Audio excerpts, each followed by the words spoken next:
So who are the ones that lose weight and keep it off? Who are the individuals that are able to keep getting the results that they want when it comes to their weight? And why does it seem like no matter what they do, they can't put on weight?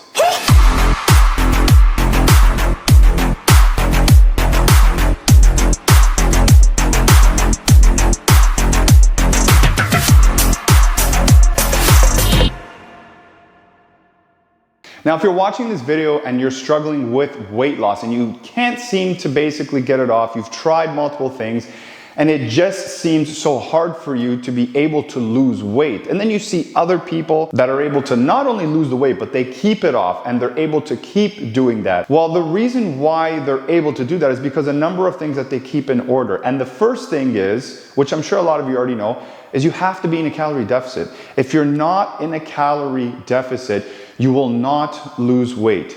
It doesn't have to do with your hormones. It doesn't have to do with even certain foods that you're eating, okay? This has already been disproven in studies on how if you're in a calorie deficit, whether you're having a lot of foods that you would consider to be crappy foods or a lot of foods that you would consider to be healthy foods, if you're not in a calorie deficit, you're not gonna lose weight. If you have a higher amount of protein intake and a higher amount of carb intake, your body does tend to utilize that better and break it down a bit quicker versus having fats because of the higher density that fats have. But that also doesn't necessarily mean you're going to lose weight, because there's a lot of protein, carbs, and fats in all the foods that we eat, not just junk foods, not just healthier foods. There are in everything. So nonetheless, you have to be in a caloric deficit. That's the main thing. And I know some of you are sitting there and you're thinking, what are you talking about? Insulin is the main driver when it comes to weight gain. That's actually old information. Yes, it is the main driver when it comes to weight gain, but your insulin response is going to be in terms of what you eat and how much of it, mainly on how much you eat. So if you have a diet that consists of 2,500 calories a day and you're overeating, let's just say hypothetically by 500 calories, you're gonna gain weight. If you're eating 2,500 calories and it's considered to be healthier choices of food, maybe like whole wheat bread, or you have some avocado in there, or you even have some nuts, or you even have some salmon, and so on and so forth, but you're overeating, you're going to put on more body fat. Now, let's say you're in a deficit of 500 calories, okay, and you're eating 1,500, and you're eating foods that are considered to be crappy, like Oreos, or maybe cheesecake, or maybe higher amounts of foods with flour in them, cupcakes, cookies in general, whatever, all of that stuff. You're still gonna lose weight. Because of the fact you're in a caloric deficit, you are not inputting as much food. Therefore, you will lose weight because you're not sustaining your body with the same amount of calories that you had before, okay? So you are still going to lose weight. Now, let's say you ate in a calorie deficit with foods that would be considered healthier, like vegetables or certain grains, or even higher protein foods like chicken, turkey, you add duck in there, whatever the case is, right?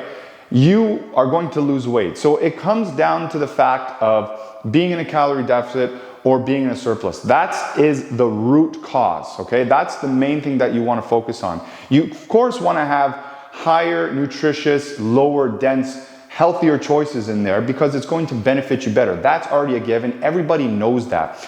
But if you're in a calorie deficit, you're going to lose the weight. So that also goes to show that even if your insulin is being spiked by sugar, especially simple sugars, it doesn't matter because you're still going to lose weight, right? Not saying that you can just go around and eat whatever you want, because obviously there are going to be certain eating habits and patterns that people pick up over time that allow them to binge eat on those foods because of the higher reward system that your body induces itself with. So nonetheless, it is easier for people to overeat on those foods unless they're really good at stopping themselves from saying, no, I'm not gonna have these foods anymore, or they cut them out completely. But nonetheless, it comes down to being in a calorie deficit.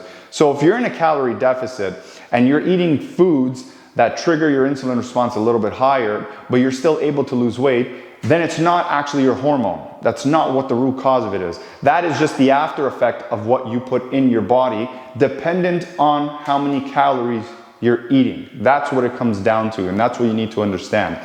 And some people still think it's the opposite, but it's really not. That is actually the simplistic put down version of how it actually works. The other thing is that your insulin gets responsive no matter what you eat, whether it's a carb, whether it's a protein, whether it's a type of fat, it's going to release anyways. It doesn't just get released when you have sugar. There were a few studies that did show that the insulin response is a little bit higher when it comes down to you eating more simple sugars. However, it's by a smaller amount, even if at that. And then it depends on the individual too. Not everybody gets the same amount of release, but it's still going to be dependent on your caloric intake first. That is the first and foremost thing. The next thing has something to do with more of your mindset. You have to build a routine that's going to allow for structure. If you're somebody who eats all around the day, doesn't have structure, you aren't disciplined with your eating, you are not disciplined with your routine or working out or just in general, then chances are you're going to fail because you don't have the habits in order to keep you in place when things start to feel tough or when they get challenging. That's why it's important, not even just with your health and fitness, but in everyday life, in order to have structure, in order to make sure that you try and get up around at the same time, you do certain things at the same time every day if you're able to and whatever your schedule allows.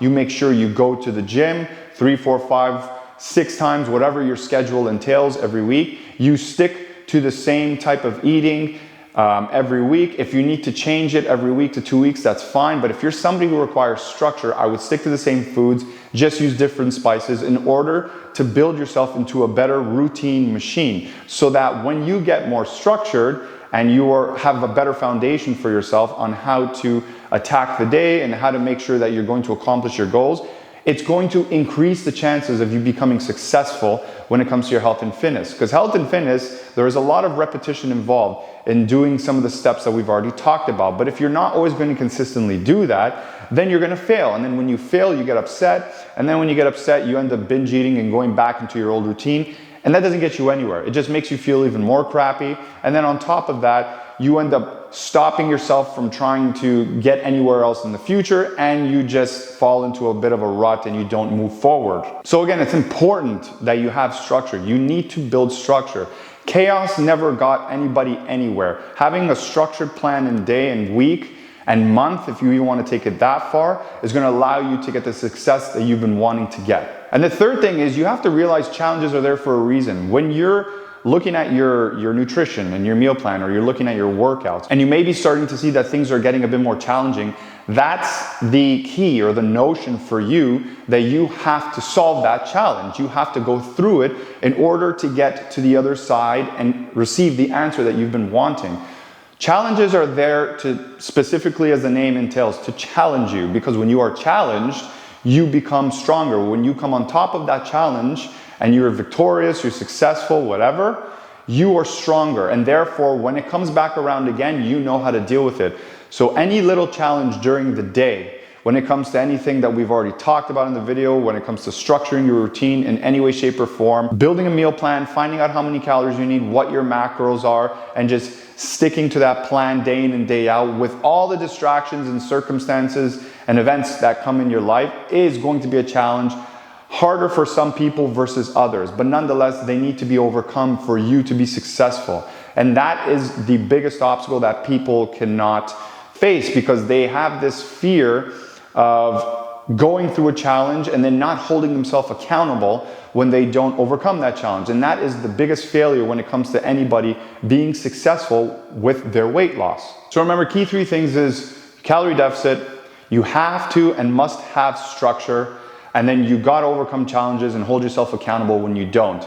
And if you can literally take those 3 things and start implementing them to the fullest with your daily life, and especially with your health and fitness and the routines you have built in them, then you will start to see a lot more success and become a much stronger person so that you can handle any sort of challenges that come down the road and come your way. All right, guys, if you liked the video, click like, subscribe, comment, share. Let me know what challenges you have in the comments below, if you have any at all. I'm sure you do. I have some every day that I still have to get over.